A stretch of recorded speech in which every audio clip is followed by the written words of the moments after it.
Hay nombres que desaparecen con el tiempo, y hay otros que permanecen porque, detrás de su silencio, todavía existe una pregunta que nadie ha conseguido cerrar. Yu Menglong pertenece a la segunda categoría. Su muerte parecía ofrecer una historia con principio y final. Una figura pública había desaparecido de forma repentina. Llegaron las condolencias, circularon explicaciones. Después, como suele ocurrir cuando la atención colectiva encuentra una nueva tragedia, comenzó el silencio. Pero aquel silencio no cerró el caso ante los ojos del público. Lo hizo más inquietante, si este tipo de expedientes, donde los hechos comprobables terminan mezclándose con preguntas que todavía no tienen respuesta. Despierta tu interés, acompáñanos hasta el final, porque en esta historia lo más importante no será decidir qué creer, sino distinguir cuidadosamente entre lo que sabemos, lo que se afirma y lo que todavía nadie ha podido demostrar. Antes de que su nombre quedara rodeado de teoría, Yu Menglong era conocido principalmente por su trabajo frente a las cámaras. Su imagen pública transmitía disciplina y estabilidad. No parecía pertenecer al mundo del escándalo permanente. Sus apariciones estaban cuidadosamente construidas. Sus palabras parecían medidas. Su carrera proyectaba orden. Después de aquella misma imagen comenzó a ser examinada desde otra perspectiva. Seguidores y analistas digitales regresaron a antiguas entrevistas. Revisaron videos promocionales. Compararon apariciones públicas. Observaron periodos de menor actividad y cancelaciones que, según ellos, parecían extrañas cuando se contemplaban retrospectivamente por separado. Ninguno de aquellos elementos demostraba nada. Una entrevista más breve no demuestra miedo. Una ausencia pública no demuestra coerción. Un cambio de comportamiento percibido por espectadores tampoco permite establecer qué ocurría en privado. Sin embargo, las preguntas comenzaron a acumularse. La atención dejó de concentrarse exclusivamente en las circunstancias de la muerte. Ahora se dirigía hacia los meses anteriores, hacia los contratos, hacia las personas que administraban su carrera, hacia quién podía comunicarse con él y quién decidía qué parte de su vida llegaba al público. Poco a poco, el misterio adquirió una forma diferente. Ya no se trataba solamente de reconstruir las últimas horas de un actor. Se trataba de comprender la estructura profesional que lo rodeaba, y detrás de aquella estructura comenzaron a repetirse tres palabras: poder, vigilancia, silencio. Ninguna de ellas constituía una prueba de delito, pero juntas planteaban una pregunta mucho más incómoda. Pero si el silencio era solamente el comienzo, entonces la verdadera pregunta no estaba en cómo murió Yu Menglong, sino en quién controlaba su vida antes de que todo terminara. Desde fuera, la libertad de una figura pública puede parecer casi ilimitada. Puede viajar, aparecer ante millones de personas y construir una carrera que muchos observan desde lejos con admiración. Sin embargo, existe una diferencia fundamental entre ser visible y tener el control. Antes de que las preguntas rodearan su muerte, Yu Menglong proyectaba precisamente esa clase de estabilidad. Su imagen pública parecía cuidadosamente equilibrada, profesional, disciplinada, predecible. O una carrera de esa magnitud no depende únicamente del artista. Detrás existen contratos, calendarios, compromisos comerciales, equipos de representación y decisiones que rara vez llegan a conocimiento del público. En la industria del entretenimiento, este tipo de estructuras no resulta excepcional. Los contratos pueden establecer condiciones sobre apariciones, promociones, relaciones comerciales y obligaciones profesionales. Su existencia, por sí misma, no demuestra abuso. La cuestión comienza en otro punto. Comienza cuando preguntamos cuánto poder conserva realmente una persona dentro de esa estructura. En el centro del entorno profesional de Yu Menglong se encontraba su representante. Según el relato que posteriormente circuló alrededor del caso, su función pública parecía convencional: administrar compromisos, negociar oportunidades y actuar como intermediario entre el actor y una industria donde una sola decisión puede modificar años de carrera. Nada de eso era extraordinario. Después de la muerte de Yu Menglong, sin embargo, comenzaron a aparecer versiones diferentes en comunidades digitales y entre fuentes anónimas mencionadas posteriormente. Según aquellas afirmaciones, la influencia del representante habría ido mucho más allá de la gestión habitual. Se alegaba que determinadas oportunidades eran filtradas, que las comunicaciones pasaban por intermediarios y que algunas decisiones profesionales requerían niveles crecientes de aprobación. También circularon afirmaciones sobre un posible control del flujo de información y una supervisión cada vez más estrecha de los movimientos del actor. Estas acusaciones no han sido verificadas de manera independiente dentro del material que estamos examinando. No constituyen por sí mismas evidencia legal de coerción ni de conducta criminal. Esa distinción resulta esencial, porque un contrato restrictivo puede seguir siendo legal. Una decisión profesional desagradable puede seguir siendo consensuada. Incluso una supervisión intensa puede tener explicaciones legítimas dentro de determinados acuerdos laborales. La frontera cambia cuando el consentimiento deja de ser verdaderamente libre. El control rara vez necesita comenzar con una puerta cerrada. Puede comenzar con algo mucho más pequeño, una decisión que ya no se toma sin consultar, una conversación que debe pasar por otra persona, una oportunidad que desaparece antes de llegar al artista, una advertencia presentada como consejo. Con suficiente tiempo, la dependencia puede dejar de sentirse como una imposición. Puede convertirse simplemente en la manera en que funciona el mundo. Eso explica por qué algunos seguidores comenzaron a revisar retrospectivamente las apariciones de Yu Menglong, señalaron entrevistas que según su interpretación parecían más controladas. Observaron respuestas más breves. Notaron que las historias personales aparecían con menor frecuencia. También prestaron atención a cancelaciones y periodos de menor actividad pública. Punto, o aquí debemos detenernos. Ninguna de esas observaciones demuestra coerción. Una persona puede hablar menos porque está cansada. Puede desaparecer temporalmente de la vida pública por decisiones privadas. Puede cancelar compromisos por razones completamente ordinarias. Cuando conocemos el desenlace de una historia, existe el riesgo de regresar al pasado y convertir cada gesto en una advertencia. Ese mecanismo psicológico es poderoso. Buscamos señales porque ya sabemos que algo terminó mal. Por esa razón, este expediente exige separar constantemente dos mundos.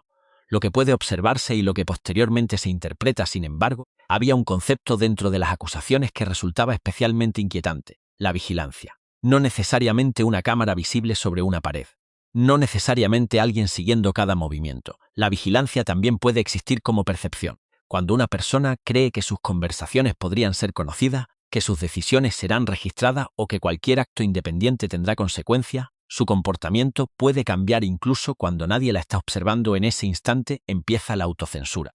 Las decisiones se vuelven más cautelosas, el silencio parece más seguro que el conflicto. Según los relatos posteriores recogidos en torno al caso, el entorno profesional de Yu Menglong habría funcionado mediante una fuerte centralización de información y decisiones. De nuevo, no disponemos aquí de pruebas independientes que permitan establecer que aquello ocurrió exactamente de esa manera, pero la acusación introdujo una posibilidad mucho más perturbadora que una simple disputa contractual. ¿Qué sucede cuando la persona deja de saber dónde termina la administración profesional y dónde comienza el control personal? Si las teorías fueran ciertas, la jaula no habría necesitado barrotes. Habría estado construida con contratos, dependencia, información y la conciencia constante de que cada movimiento podía ser observado. Durante un tiempo, todo aquello permaneció como una teoría difícil de localizar. Un sistema invisible no tiene necesariamente una dirección. No tiene una habitación que pueda fotografiarse. No tiene una puerta frente a la cual alguien pueda detenerse y preguntar qué ocurrió detrás. Después apareció un lugar que los investigadores digitales comenzaron a examinar mediante imágenes, videos, cronologías y herramientas de geolocalización. Un lugar que, a simple vista, podía no significar absolutamente nada. Y precisamente por eso, lo que comenzó a afirmarse sobre él resultó tan poderoso. Entonces apareció un lugar que transformó una teoría abstracta sobre el control en algo mucho más concreto. Una villa aislada en las afueras de Shanghái. La villa no parecía por sí sola el escenario de un misterio. Según las reconstrucciones digitales descritas posteriormente, estaba situada en las afueras de Shanghái, apartada del movimiento constante de las zonas más transitadas. Muros elevados, vegetación densa, una visibilidad limitada desde las carreteras cercanas. Nada de aquello demostraba nada. Una propiedad privada puede estar diseñada para proteger la intimidad de sus ocupantes. Para una persona vinculada al mundo del entretenimiento, incluso un alto nivel de privacidad podría resultar completamente comprensible. Pero los investigadores digitales no se interesaron únicamente por lo que podía verse desde fuera. Se interesaron por lo que, supuestamente, existía detrás de aquellos muros. Comenzaron a circular afirmaciones sobre cámaras discretamente integradas, sistemas de detección de movimiento y formas de monitorización digital. Si esas afirmaciones fueran ciertas, la villa podría haber funcionado como un espacio sometido a una vigilancia considerable. Pero existe una palabra que no podemos eliminar de esa frase. Sí, el material que estamos examinando no proporciona una confirmación oficial de que esa infraestructura existiera tal como fue descrita. Tampoco demuestra quién habría tenido acceso a ella ni cuál habría sido su propósito. Sin embargo, la villa ofrecía algo que hasta entonces faltaba: un lugar físico sobre el cual proyectar todas las preguntas anteriores. Las teorías sobre contratos, control y vigilancia ya no flotaban únicamente alrededor de una estructura profesional abstracta. Ahora podían concentrarse detrás de una puerta. Entonces comenzó la reconstrucción de los últimos movimientos. Comunidades en línea revisaron publicaciones archivadas, compararon videos, utilizaron herramientas de geolocalización e imágenes satelitales disponibles públicamente.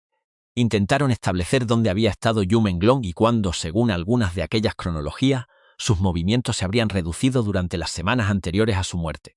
También se afirmó que, después de una reunión profesional, había sido visto visiblemente alterado.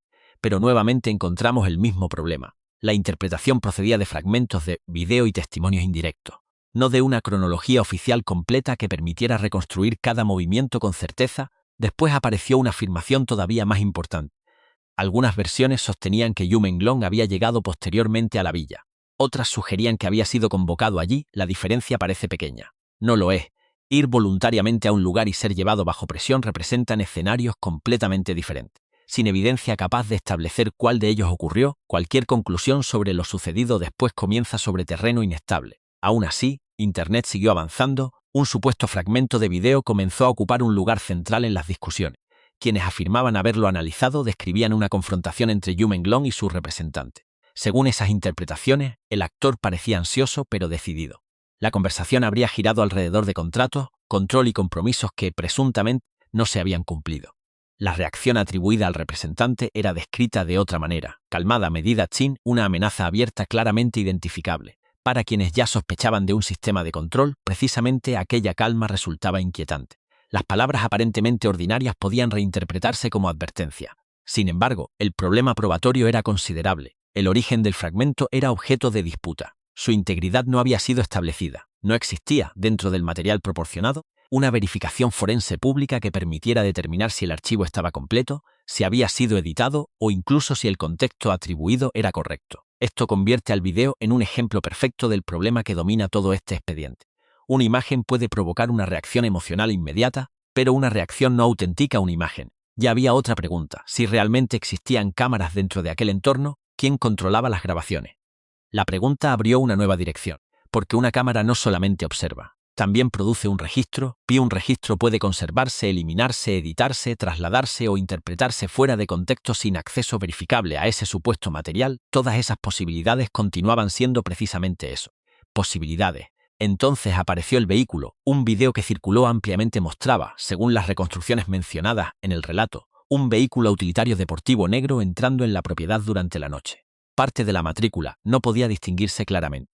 El vehículo habría permanecido allí durante varias horas. Era una imagen perfecta para alimentar una teoría: oscuridad, una propiedad aislada, un vehículo sin una identificación completa, horas sin explicación. Pero si eliminamos la atmósfera y observamos únicamente lo demostrable, el significado cambia. Un vehículo entrando en una propiedad privada no prueba el traslado de evidencia, no prueba que transportara a un testigo, ni siquiera prueba por sí mismo que estuviera relacionado con la muerte de Yu Menglong. Podía existir una explicación completamente ordinaria. Sin embargo, cuando una comunidad ya intenta resolver un misterio, los elementos ambiguos rara vez permanecen neutrales. Cada vacío invita a una interpretación. Después llegaron las capturas de pantalla. Mensajes supuestamente cifrados comenzaron a circular en foros y plataformas sociales. Algunas versiones afirmaban que hablaban de desplazamientos nocturnos. Otras mencionaban advertencias contra hablar públicamente. También aparecieron referencias a la posible reubicación de material sensible, pero faltaba aquello que habría permitido convertir las imágenes en algo mucho más sólido. Metadatos verificables. Sin ello, una captura de pantalla puede mostrar palabras, pero no necesariamente demostrar quién las escribió, cuándo fueron enviadas o si fueron modificadas antes de ser publicadas. Y aquí apareció la paradoja más importante de la investigación digital. Ninguna pieza era especialmente fuerte por sí sola. La villa no demostraba un delito. Las supuestas cámaras no habían sido confirmadas. El fragmento de la confrontación no estaba autenticado. El vehículo podía ser irrelevante. Los mensajes podían haber sido manipulados. Sin embargo, cuando todos esos elementos se colocaban juntos, comenzaban a producir algo extremadamente convincente. Una historia coherente, un entorno controlado, una discusión, vigilancia. Movimientos nocturnos, personas que guardaban silencio, mensajes difíciles de rastrear. La mente humana busca patrones. Y cuando 5 elementos ambiguos parecen apuntar en la misma dirección, resulta tentador pensar que cada uno confirma al anterior. Pero 5 preguntas no se convierten automáticamente en una respuesta. La coherencia narrativa no sustituye a la evidencia. Aún así, la investigación colectiva continuó, videos examinados fotograma por fotograma. Se compararon horarios, se construyeron cronologías alternativas.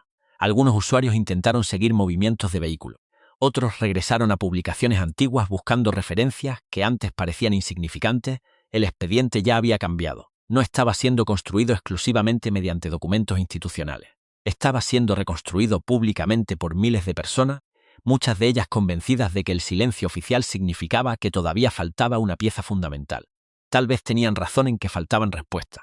Eso no significaba que sus respuestas fueran necesariamente correctas, y mientras la villa absorbía cada vez más atención, otro elemento comenzó a alterar por completo la dirección del escrutinio. No era una cámara, no era un mensaje, no era un vehículo, era una persona. Alguien que había conocido a Yu Menglong, Alguien cuyo comportamiento público, después de la muerte, sería observado con la misma intensidad con la que antes se habían estudiado imágenes satelitales y videos nocturnos. Justo cuando la villa parecía haberse convertido en el centro del misterio, la atención abandonó las cámaras, los vehículos y los mensajes para concentrarse en una sola persona, Fan Shiki.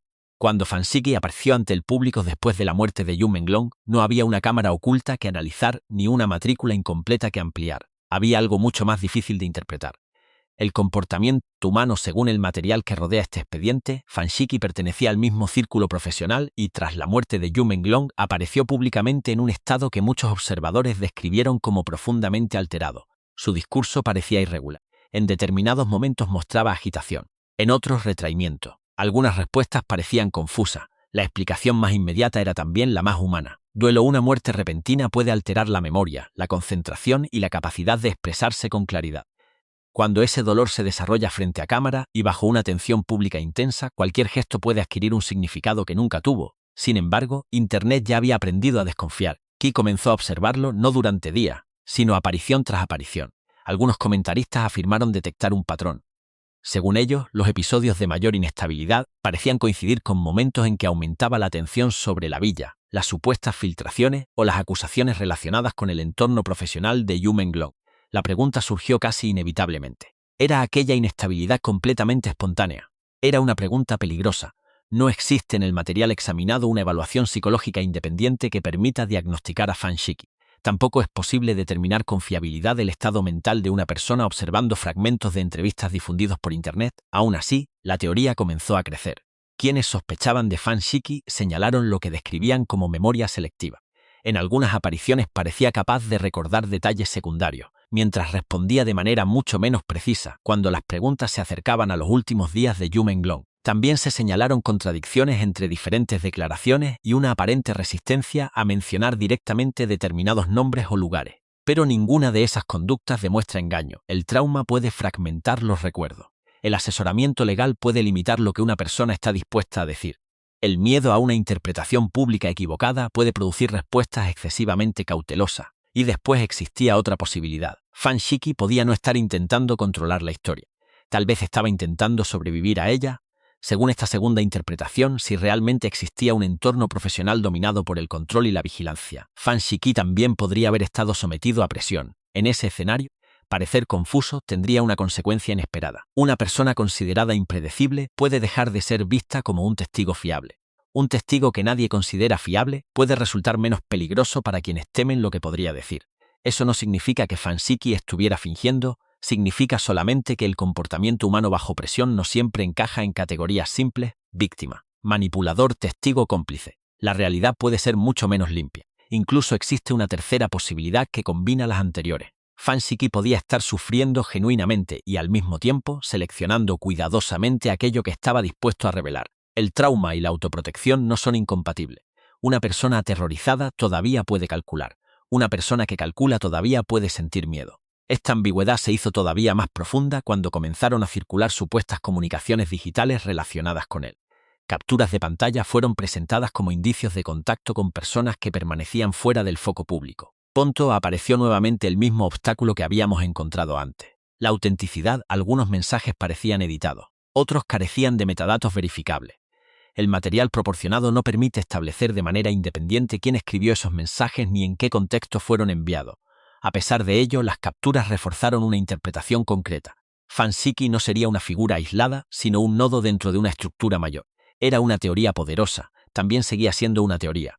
Entonces los observadores comenzaron a estudiar algo todavía más pequeño: sus ojos, sus movimientos, la forma en que parecía comprobar el espacio que los rodeaba. Algunos interpretaron aquellos gestos como señales de que estaba acostumbrado a ser vigilado. Otros vieron simplemente ansiedad, y aquí regresamos al concepto que había aparecido mucho antes en este expediente. La vigilancia no termina necesariamente cuando desaparece la cámara. Si una persona pasa suficiente tiempo creyendo que puede ser observada, puede terminar llevando al observador dentro de sí misma. Empieza a medir las palabras incluso cuando está sola. Mira antes de hablar, evita nombres, reduce detalle. Anticipa consecuencias que quizá nunca lleguen. Pero incluso esta interpretación tiene un límite. Un movimiento ocular no demuestra vigilancia, una pausa no demuestra miedo, una contradicción no demuestra conspiración. La conducta humana no funciona como una huella dactilar. Y cuando miles de personas observan el mismo video buscando una señal determinada, existe otro peligro: terminar encontrando exactamente aquello que esperaban encontrar. Así, Fansiki se convirtió en una especie de espejo. Quienes creían que existía una conspiración veían cálculo. Quienes creían que había sido víctima de presión veían miedo. Quienes consideraban que todo aquello era una construcción digital veían simplemente a un hombre enfrentándose públicamente a una muerte traumática. El mismo comportamiento, tres historias diferentes, ninguna demostrada de manera definitiva por el material disponible. Y allí se encuentra quizá la parte más inquietante de todo el expediente. Yu Menglong se había convertido en el centro ausente. Su representante representaba, dentro de las acusaciones, la posible arquitectura del control. Fansiki encarnaba algo todavía más difícil de resolver: la ambigüedad. No existía en el material proporcionado una acusación formal que permitiera presentarlo como responsable de la muerte.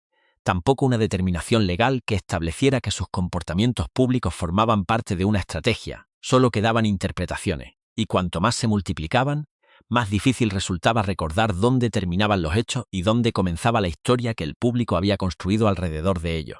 Porque quizá el mayor peligro de este expediente no sea aquello que todavía ignoramos, sino aquello que hemos empezado a creer sin haber podido demostrarlo. Al final, este expediente nos deja frente a una contradicción difícil de ignorar. Cuanto más material aparece, menos sencillo resulta determinar qué sabemos realmente.